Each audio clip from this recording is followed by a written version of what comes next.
What's good, YouTube? It's your boy Captain Price with Captain Price Reacts, and today we gonna be watching if Christianity were 100% honest. So if you're new to the channel, go ahead, like, subscribe, and turn on notifications. And this is a Jubilee video. I forgot to say that. So yeah, let's go and get into this video.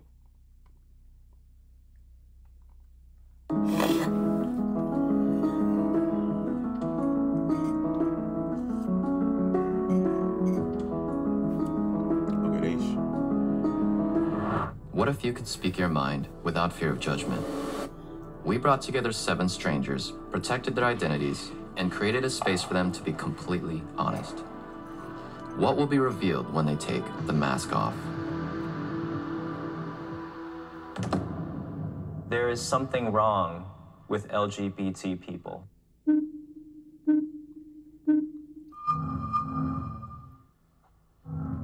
I'm going to say a strong no.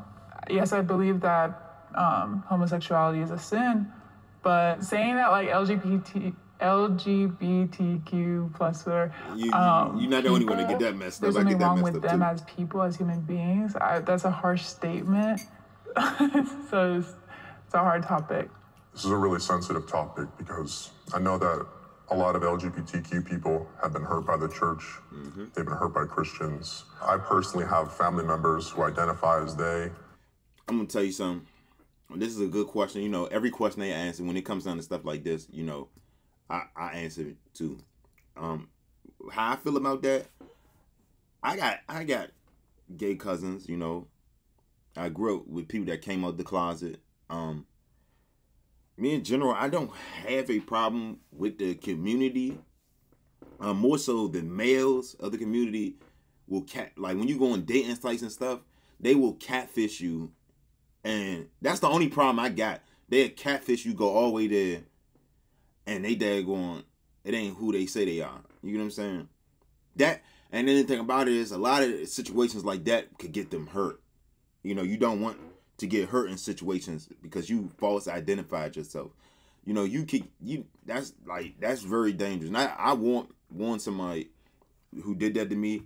They hit my inbox on a different account and told me I was 100% right because they got jumped doing that. That stuff right there, you don't do. You don't false identify. Other than that, man, they know how to dress. You know, they got some shit that a lot of straight men and women can't do. You know, meaning like dressing. They go on different styles of picking out things. I'm talking about men and women though. So it's like, it's a lot that that you can learn from them. You know, it's just that men are more ashamed. I hang out with one. Like, don't care. You get what I'm saying? I know they know the lane. You know, you comfortable with your sexuality. You shouldn't be scared to do none of that. You get what I'm saying? So that's how I feel. That's why I be reacting to stuff like this. But let's go ahead and finish. Who are homosexual. While God hates sin, he loves the people, and he loves the homosexual, and he loves the transgender because he died for them. But the problem that I do see with LGBTQ people is that the lifestyle, it does take away a lot of things. They're depressed, they're lonely all the time, and that's not the life that God called for you. When you receive Christ, the Spirit of God can deliver you from homosexuality. And I've seen it happen with people who identify as bisexual or homosexual, and God delivers them and they no longer choose to identify that way. One thing, you know, the Lord says that if you have sinned against one law, you have broken all the laws. And so every single human being is wrong. Like, if you ask that question, are homosexuals wrong? Well, sure. But are they a different type of wrong? No, they're not a different type of wrong. They are the same wrong as I am. I feel like we tend to magnify the LGBTQ community. For example, I come from a Hispanic household and sexual abuse is brushed under the rug so many times. Straight. But you choose to magnify, let's say, my gay cousin over my molester uncle. You know what I mean?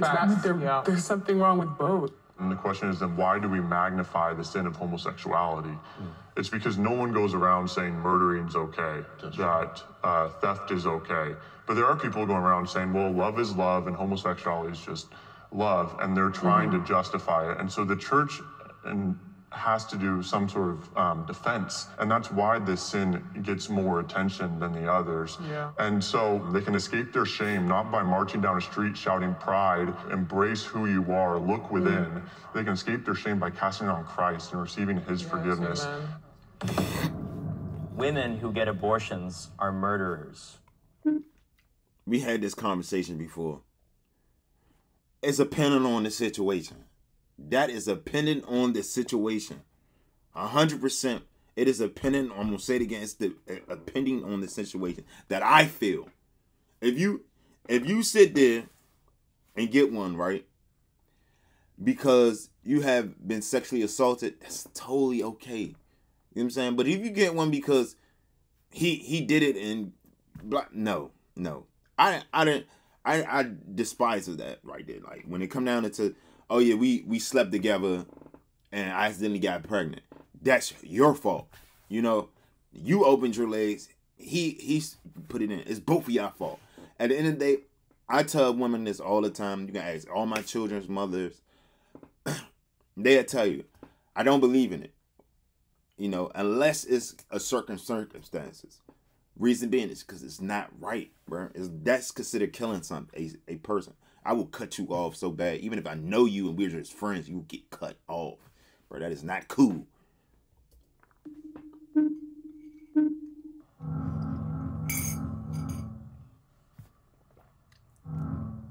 It is God who gives and takes away life. Man or woman has no place taking a life that they didn't breathe into. There is no going around that one, I think, for Christians.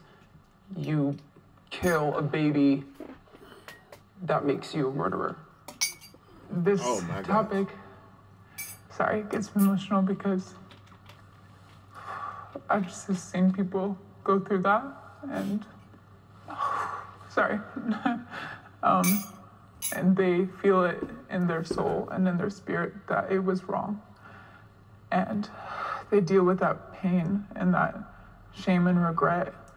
My husband himself, him and his sisters, they are all a product of rape.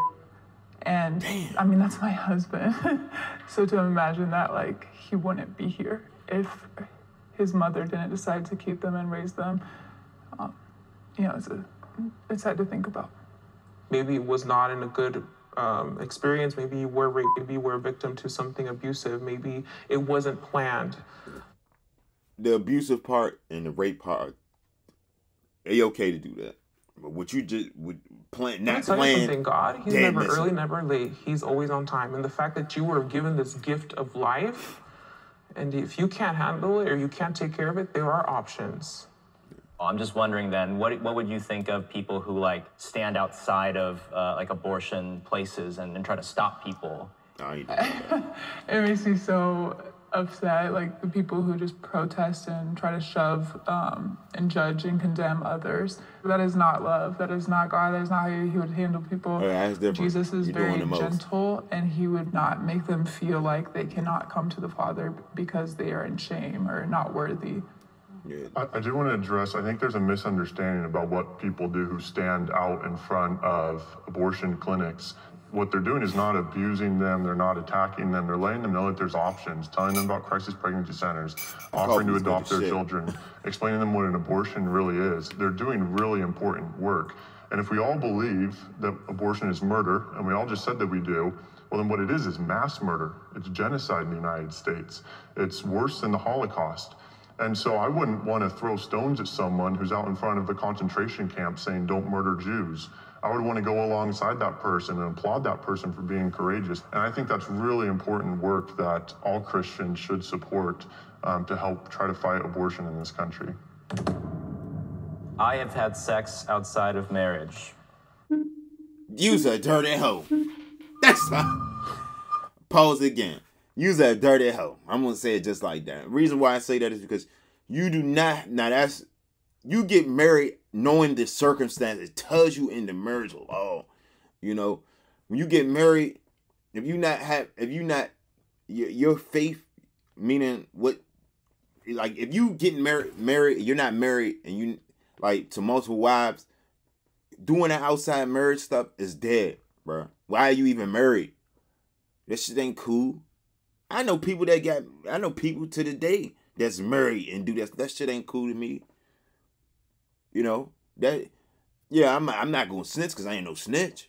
But at the end of the day, I feel like when you get married, you take an oath. You know, come clean. You know, it's like doing you taking an oath to be a cop. Any of that, but you don't sit there and have sex outside of marriage. That's the case. Why you get married? Get a divorce. You know, unless y'all have an open marriage. Well, that's different. That's the only time that, and y'all partners know. Other than that, dead message.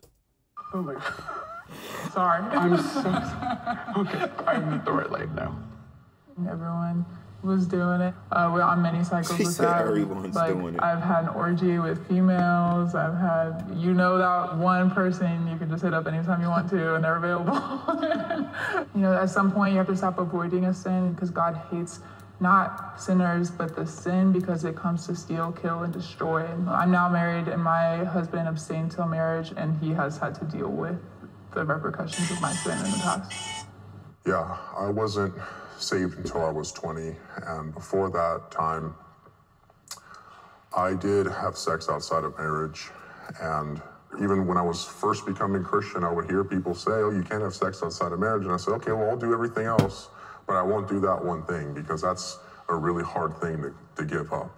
When you have sex with somebody, it's really hard to move on from that. You start feeling all types of things with yourself, and it's just remembering that God doesn't say this to be mean or to be a dictator, but to protect you. Yeah, if I can add to that, to be completely honest with you, I'm scared of sex.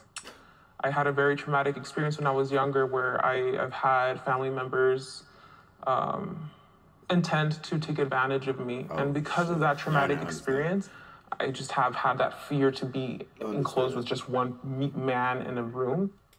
Even though I have not lost my virginity, pornography has been something that has been rampant in my life. And that sexual sin as well is truly, in my spiritual experience, has been almost equal. Going wrong against God, going wrong against self, that brings so much shame, so much guilt.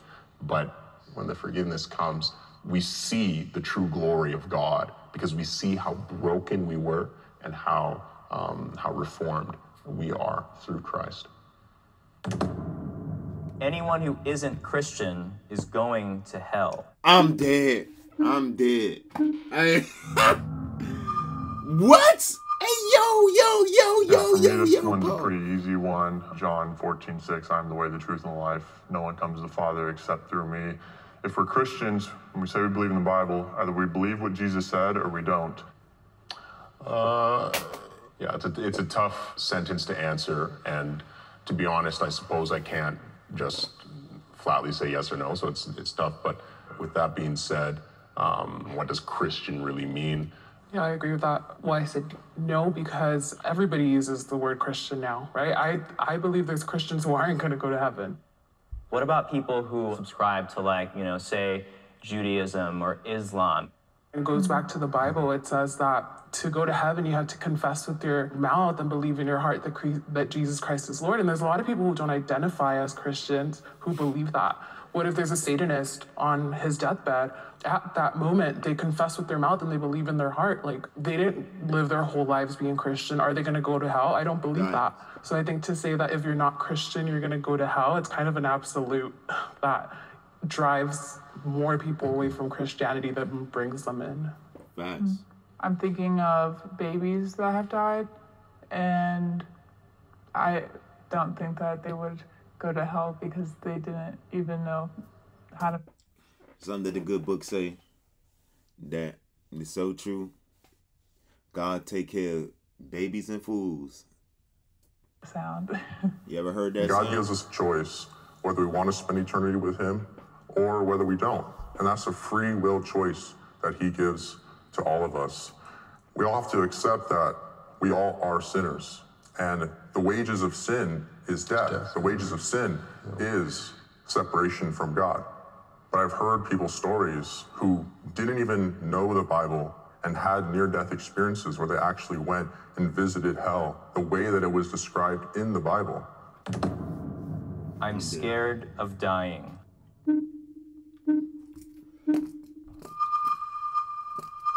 Scared To of live that. as Christ and to die. Am I scared of that? I had near-death experiences, a lot of them, sadly but truly. My life has flashed beyond my eyes 3 times. I'm correct.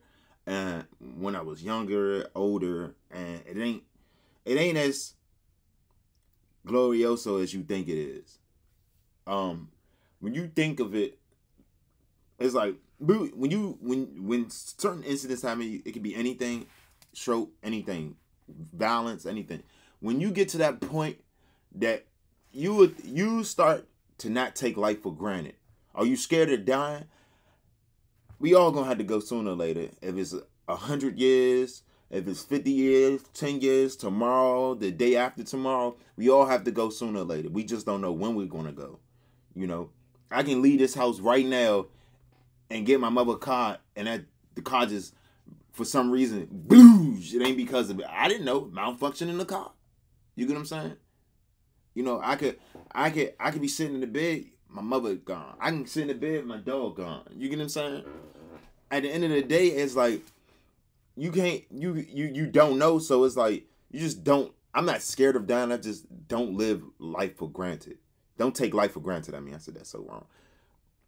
Gain. That's my father's favorite verse. We are gaining eternal life. We are gaining a new faith. We are gaining a new body. We are gaining everything. Not that being here doesn't have its joys, but to be with him, obviously, is the best.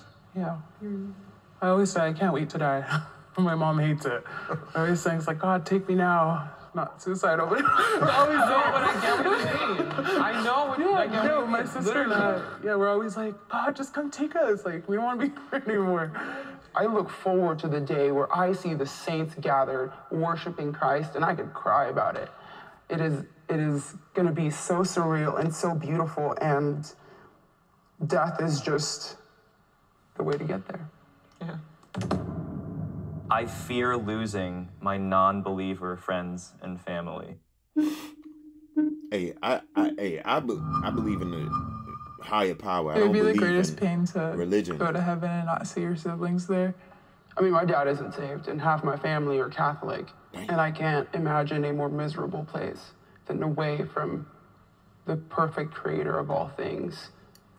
In John 6, Jesus says that of all those that the Father has given me, I will not lose one. And so God is faithful and just, and I trust God that he will save all of his people. I do pray for my loved ones who are unbelievers. I share the gospel with them. But ultimately, I know it doesn't depend on me. Salvation is in his hands. So it's not for me to fear or worry. In the Bible, it says that it's God's will for everyone to be saved. But at the same time, the truth is that not everyone will. When I was an unbeliever, I would always wonder, why are Christians always wanting to shove their beliefs down my throat? We know what the Bible says, that people will go to hell. And if we don't tell people about it, that blood is almost on our hands. And I do fear that there will be people that I know and love who won't ever come to God. But I know that there is still hope for them. We'll have you put your masks back on. This is deep. I bang with this. This was a deep one. Man, y'all go ahead, like, subscribe, turn on notifications. This was